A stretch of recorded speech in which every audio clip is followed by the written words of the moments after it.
जय सच्चिदानंद. हां, बोला.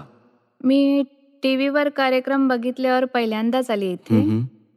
अ, अ, मी मी पहिल्यांदा आली आहे. मला भीती वाटते. काय बोलू, काय नको. अ, मी देवीची पूजा करते पहिल्यापासून आणि शंकराची. मग ते चांगलं आहे का पूजा करणं? नाही, नाही चांगलं आहेच, पण केलंत म्हणजे आता इथे आलायत. आता पुढे इथे प्राप्त करायचं आहे, आल्यावर ज्ञान प्राप्त करायचं आहे आणि कर्मबंधनातून मुक्त कसं व्हायचं आहे, ती जागृती प्राप्त करायची. बरं. आणि शिवभगवानांचं खरं स्वरूप आत्मा हाच सच्चा शिव आहे. त्याचीच प्राप्ती करायची. जीवातून आपण स्वतः शिव होणार. समजतंय आता तुम्हाला हे? बरं. दीपक भाई, त्या पुस्तकात तुमच्या असे लिहिलेलं आहे, की ते ते 14 लोकचे मालक आहेत, तर ते कसे? या ब्रह्मांडाला 14 लोक म्हटलं जातं. म्हणजे त्याचे त्याचे ज्ञाताद्रष्टा आहेत, परम प्रकाशक आहेत. बरं. मालक भाव, कर्ता भाव नाहीये, मालकी भाव नाहीये, पण जाणणारे, बघणारे म्हणजे प्रकाशक झाले. म्हणून 14 लोकांचे नाथ म्हटलं गेलंय ज्ञानी बरं. पुरुषांना. बरं, आता माझ्या घरचे ते लोकं सगळं खातात, सगळ्या गोष्टी. मग मी ज्ञान घेतले आहे, तर बनवून देऊ शकते मी? हां, मग त्या दिवशी रात्री प्रतिक्रमण करायचं, की मला नॉन-व्हेज बनवावं लागलं, माफ करावं. माझ्या निमित्ताने कोणत्या जीवाला नुकसान होऊ नये, हे दादा भगवान अशा कार्यातून माझी सुटका व्हावी कृपा करा. प्रार्थना मी करायची. सुद्धा याआधी खाल्लंय. ते माझ्या मनात नव्हतं तसं, पण आता धुतलं हां, म्हणजे जाईल ना? हळू समजावून बघा. सांगा आपल्या बाळाला कोणी मारलं तर काय? तसंच हे चिकन हे कुणाचं तरी बाळच आहे. समजावून पटवून सोल्युशन काढा आणि बनवावं लागेल तर माफी मागा. भाव बरं. तरी सुधारा, भव मग सुधारेलच. हं. हं, बोला. हां, सर हो, नमस्कार. बोला. सर मनात सतत शंका येत राहतात. प्रत्येक गोष्ट होईल शंका की नाही? कोणत्या गोष्टीची येते? आत्म्याबद्दल वाटते का कोणी बायको किंवा मग पार्टनर किंवा मुलीबाबत? कशा प्रकारची शंका येते? प्रत्येक कामात. म्हणजे नाही झालं तर काय होईल? हां, असंच. हां, ती शंका त्यासाठी दुसरा उपाय करा. इथे आपली ना ही बुद्धी सांगते. नाही झालं तर? संयोगच जुळले नाही तर? नुकसान झालं तर काय करायचं मग? म्हणून त्यासाठी एक उपाय करा. 15 मिनिट दादा भगवानाचा असीम जयजयकार करा. दादा भगवान मला शक्ती द्या. या कामाचा मी समभावाने निकाल करेन अशी मला शक्ती द्या. ही प्रार्थना करून हळू काम सुरू करा. आणि वाटलं की संयोग चांगले जुळतायत अशा वेळी पुढे चला. शक्यता नसेल तर कमी. वेळ तर येऊ द्या मग. संयोग जुळू द्या. शंका घेण्याऐवजी प्रयत्न करा. पॉझिटिव्ह प्रयत्न करा. आणि हळू पुढे चालत राहा. वाटलं की योग्य प्रकारे संयोग जुळत नाही तर प्रयत्न कमी करा. जास्त पाठपुरावा करू नका. संयोगांना जुळायला वेळ द्या. सारे मग परिस्थितीच्या अधीन केलं तर चांगलं यश मिळेल मग बघा. समजलं आता तुम्हाला? हो. जय जय सच्चिदानंद. सच्चिदानंद. बोला. प्रणाम पूज्यश्री. मी अनिता पावा. मी आपलं टीव्हीवर सत्संग ऐकला. हं. काही महिन्यांपासून बघतीये, त्यामुळे खूप इच्छा होती आपलं दर्शन करण्याची आणि आज आपण आमच्या समोर आहात. प्रणाम. हो, जय सच्चिदानंद. पूज्यश्री, मी प्रायव्हेट जॉब करते बँकिंग लाईनमध्ये आणि मी तशी लहान असल्यामुळे कोणीही काही चूक केली तरी त्याचा परिणाम मला भोगावा लागतो आणि मला खूप राग येतो. मग त्यासाठी मी काय करू? हळूहळू सगळ्याची सवय करून घ्या. कसं काम करायचं किंवा हे जे मॅनेजमेंटचे कोर्सेस जे असतात ना, वर्कशॉपसारखे, सगळ्यांना गाईडन्स द्या चांगल्या प्रकारे आणि सगळ्यांना समजावं की एवढी रिस्पॉन्सिबिलिटी आहे. अशा प्रकारे वागला तर एवढं नुकसान होईल. आता आपल्यावरच आहेत, एच-ओ-डी वर आहेत सगळे. त्या बाबतीत ते प्रॉब्लेम्स येऊ शकतात. सगळ्यांना इन्फॉर्मेशन नीट द्या तुम्ही. आणि कधीतरी पहा एखादा तास बघून डिस्कशनही करा. काय प्रॉब्लेम येत आहेत, कसे सॉल्व्ह करूया. म्हणजे काय त्यांना नॉलेज चांगलं असेल तर आपली सेफ साईडही राहील. लोकही जागृत राहतील, कामही चांगली करतील, नुकसानही नाही होऊ देणार बँकेचं. हां? पण मी नंतर चिडते सर्वांवर आणि रिअलाइज पण होतं की मी फारच चिडले, सगळ्यांवर रागवले हो, उगाच. पण असं रागावून काय होणार? ते लोकही बिथरतील बघा. नंतर ते लोकही नक्कीच. सेफ साईड ठेवून वागणार नाहीत. म्हणतील मरू दे, काय करायचं करू. मग आता रागावला तर मग प्रतिक्रमण करा आणि हळूहळू अं, बघा की आता काम बिघडतंय. ते ओरडून सुधारणार आहे की समजावून सुधारणार आहे? पुन्हा नाही करणार तसं. समजावून तर सुधरेल. समजावून सांगा अशा प्रकारच्या चुका झाल्याने किती नुकसान होतं. सगळ्यांना इन्फॉर्म करा, एक्सप्लेन करा, कन्व्हिन्स करा आणि जागृत राहण्याचं सूचित करा. पण रागावण्याची ती पद्धत योग्य नाही. आणि झालंच तर मनापासून पश्चाताप करा. अंतरंगात वसलेल्या शुद्धात्म्याकडेच तुम्ही माफी मागा. हे शुद्धात्मा भगवान अशा प्रकारे क्रोध केला, माफी मागतीये, अशी चूक न करण्याची शक्ती द्या. आणि आणि पुढच्या काही वेळी समजा क्रोध आला 1 तास 2 तासांनी त्यांना पुन्हा बोलवा. बघा असं केलं ना त्यामुळे मला ओरडावं लागलं तुम्हाला, पण अशा वेळी जरा सतर्क राहा, पुन्हा असं होऊ देऊ नका. आपण किती जबाबदार व्यक्ती आहात, तुमच्याकडून अगदी लहानशी चूक व्हायलाच नको आहे, असं काहीतरी एक्सप्लेन करा, प्रेमाने समजावून सांगा त्यांना. हळूहळू त्यांनाही वाटेल की आपले एचओडी आपली किती काळजी घेतात. ते काळजीपूर्वक आणि चांगलं काम अगदी सिन्सिअरली करतील. ठीक आहे. आणि पूज्यश्री कुठे इतरत्र नामदान घेतलेलं असेल तर हो, ज्ञान नक्कीच घेऊ शकतो? शकता. त्याला तर काही हरकत नाही नाही. हरकत नाही. काही हरकत नाही ना? नाही, अजिबात आणि नाही. पूज्यश्री, एखादे वडील आपले सारे आयुष्य जे काही कष्ट करून कमावतात, 1 दिवसात आपल्या मुलीच्या लग्नावर खर्च करतात. मग त्यावेळी असं नाही होऊ शकत की त्यांनी अगदी साधं लग्न लावून द्यावं आणि जे वायफळ खर्च होतो त्याचे एफडी करून द्यावे तिला? तसा अनेकांच्या मनात विचार येतो की बाबा 20 कोटींचा खर्च करायचा तर 10 कोटी मुलाच्या नावे आणि दुसरे 10 कोटी सुनेच्या नावे करून द्यावे. मग या 2 कोटी खर्च करा आणि 18 कोटी 9 कोटी दोघांना देऊन टाका. पण नाही, आपलं इम्प्रेशन कसं काय पडणार, काय वाटेल आपल्याला, समाजात राहायचं आहे, किती वाईट दिसेल ते सगळं. आपल्या मोठ्या भावाने वहिनीने तर किती वेळा म्हणजे ते आपल्याला 25 कोटीचा खर्च केला, आपल्याला करायलाच पाहिजे ना. मग खरं म्हणजे सगळ्यांचं बघितलंय आणि हा मान अहंकाराचा प्रश्न आहे. आणि नाही. सगळ्यांना स्वतःला आणि या समाजातल्या सगळ्यांनाच असं वाटतं की असंच करतात. पण बघा, साधेपणाने केलं तर चांगलं आहे, पण तो आपापला व्ह्यू पॉइंट आहे. नाही, पण मुली आमच्याकडून आम्ही काय सांगू की फाईले समभावाने निकाल करा आणि मोहात न अडकता पूर्ण व्यवहार करा सगळा. नाही, पण मुलाकडच्यांना पण तेच हवंय की हो, ते त्यावर तर साधे लग्न चालेल आता त्यांना. आता सगळ्यांनीच विचार करायला हवा. आपल्याला त्यात दखल द्यायची गरज नाहीये. ते सगळे ठीक मुलीकडचे आणि मुलाकडचे ते लोक सगळे एकत्र भेटून जे बेस्ट सॉल्युशन असेल ते काढू शकतील. हां, मी व्हिज्युअली हँडिकॅप्ड आहे, पण आजवर ही गोष्ट मला पचनी पडत नाहीये. म्हणजे मी जन्मांध आहे. हं. आणि जसे आता आपण सांगितलंत, की पायाखाली कधी एखादा किडामुंगी वगैरे आली, तर त्याचेही आपल्याला पाप लागते. तर दीपक भाई, माझ्या पायाखाली कदाचित एखादा किडामुंगी आला असेल आणि मला कळलं नसेल, तर मी काय करायचं? तुमची इच्छा प्रतिक्रमण कसं काय आहे? करू? मारून टाकण्याची इच्छा काय मरू न देण्याची न आहे? मारण्याची. हा, मग जबाबदारी तुमची नाही. हो दीपक भाई. कारण तुमच्या मनात आहे की कोणत्याही जीवाचं नुकसान करायचं नाहीये. होय. मन वचन कायाने कोणाला दुःख द्यायचं नाहीये. जर मनापासून अशी भावना असेल तर मग तुमची पुढच्या जन्मासाठी तशी जबाबदारी नाहीये. आणि तुम्ही उद्या ज्ञानही घेऊ शकता आणि आत्म्याची जागृती तुमच्यात राहील नंतर. हा दीपक भाई. अवश्य घ्या. दीपक भाई, मागच्या वर्षी वडिलांचा ऍक्सिडेंट झाला आणि त्यांचं निधन झाले. हं. असेच रस्त्यावरून चालले असताना ट्रकवाल्याने धक्का दिला. मी आपला प्रोग्राम 8-9 महिन्यांपासून बघते, तर त्यात सांगितलं होतं की जे झाले ते व्यवस्थित. पण जेव्हा पापांची आठवण येते ना, तेव्हा माझ्या मनात त्या ट्रकवाल्याविषयी वाईट भावना येते की त्याचंही वाईट व्हावं. आता ह्यासाठी मी काय करावं दीपक नाही, भाई? आता हे शरीर तर सोडलंय त्यांनी, शरीर इथेच दिसतं, हो. पण शरीर सोडून गेलेत. आता आत्मा बाहेर पडून दुसऱ्या जन्मात जातो, तेव्हा आपण त्यासाठी प्रार्थना करायची. हो. हे दादा भगवान, यांना आत्म्याचं ज्ञान प्राप्त हो, सिमंदर स्वामींचं शरण मिळो, मोक्षगती लाभो अशी कृपा करा. होय दीपक भाई. त्यांच्या आयुष्य कर्माचा हिशोब अशा निमित्ताने पूर्ण झाला. होय तुम्ही दीपक भाई. वडिलांच्या आत्म्यासाठी प्रार्थना करायची. जेवढ्या वेळा आठवण येईल तेवढ्या वेळा प्रार्थना करा. त्यामुळे चांगले व्हायब्रेशन्स पोचतील, चांगलं निमित्तही मिळेल, त्यांना मोक्षाची लिंकही मिळेल. होय दीपक भाई.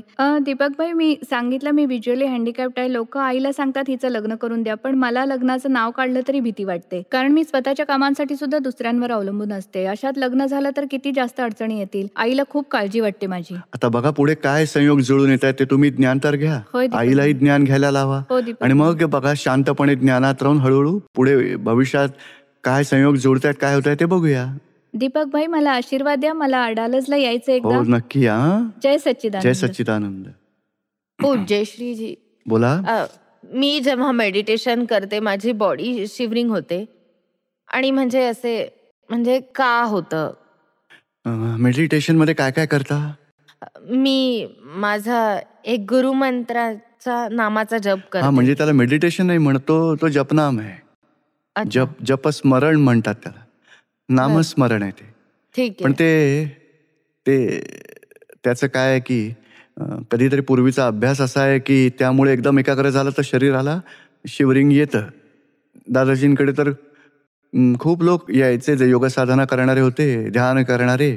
ते नमस्कार करायला यायचे. पाया पडताच त्यांचं सगळं शरीर असं व्हायब्रेट व्हायला लागायचं.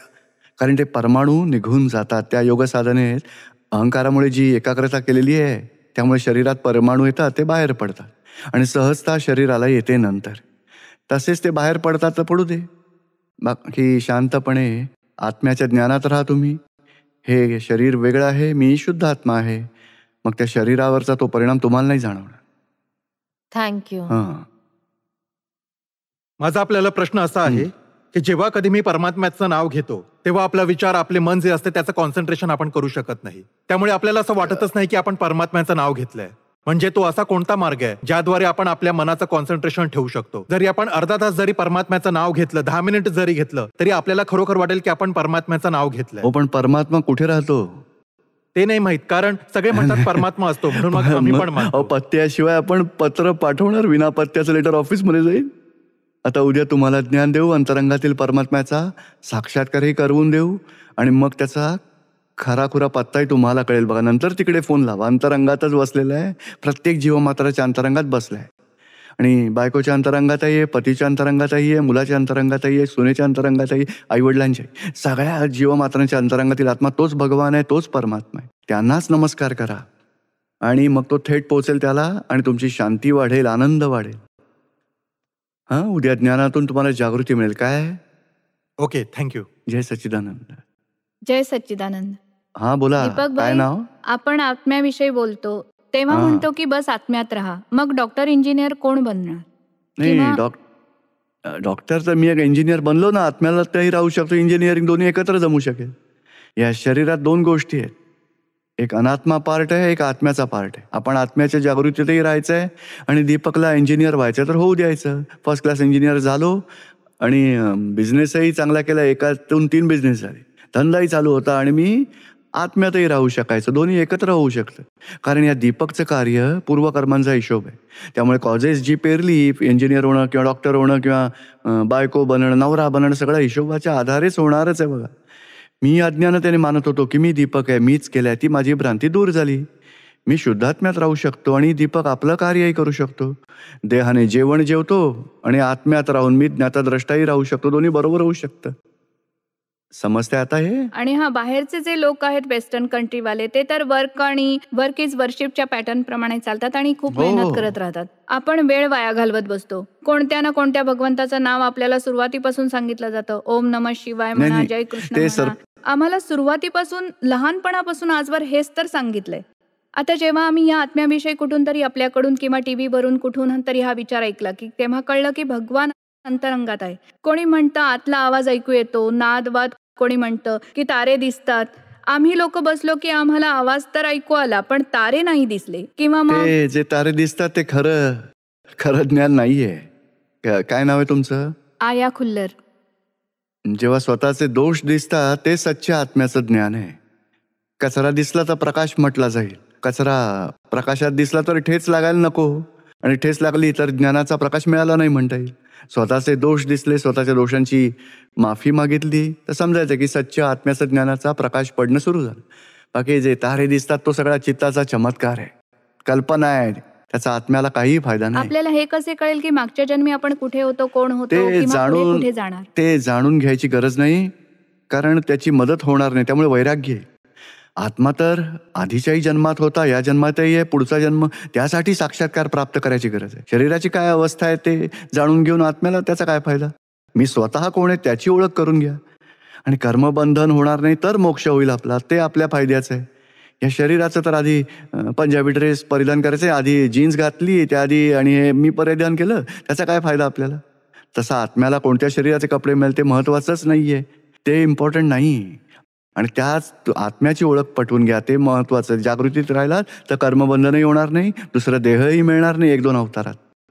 म्हणतात माणसाकडे 5 इंद्रिय असतात, तरी आपण लोक किती भटकत असतो. कधी जिभेच्या स्वादासाठी, कधी कानासाठी, कधी डोळ्यासाठी, कधी असेच. पण जनावरांकडे एवढे काही नसते. मग काय त्यांच्याही आत्म्याला कधी मोक्ष मिळतो का? नाही, ते त्यांना तर तर अगदीच बघा, अंगीकारी असतात, त्यांच्या डिमांड नाही, कमी असतात. आपल्या नाही, लोकांच्या ते किती डिमांड असतात. नाही, आपल्या आपल्या डिमांड्स आहेत कारण बुद्धीचा विकास झाला आहे आणि बुद्धीच्या विकासामुळे दुःखाचाही आपल्याला अनुभव येतो. जनावरांना जेवढा दुःखाचा अनुभव येतो त्यापेक्षा जास्त माणसाला येतो. क्रोध, मान, माया, लोभामुळे, रागद्वेषामुळे, दुःखाच्या अनुभवामुळे तर सुटकेची इच्छाही मनुष्यालाच होते.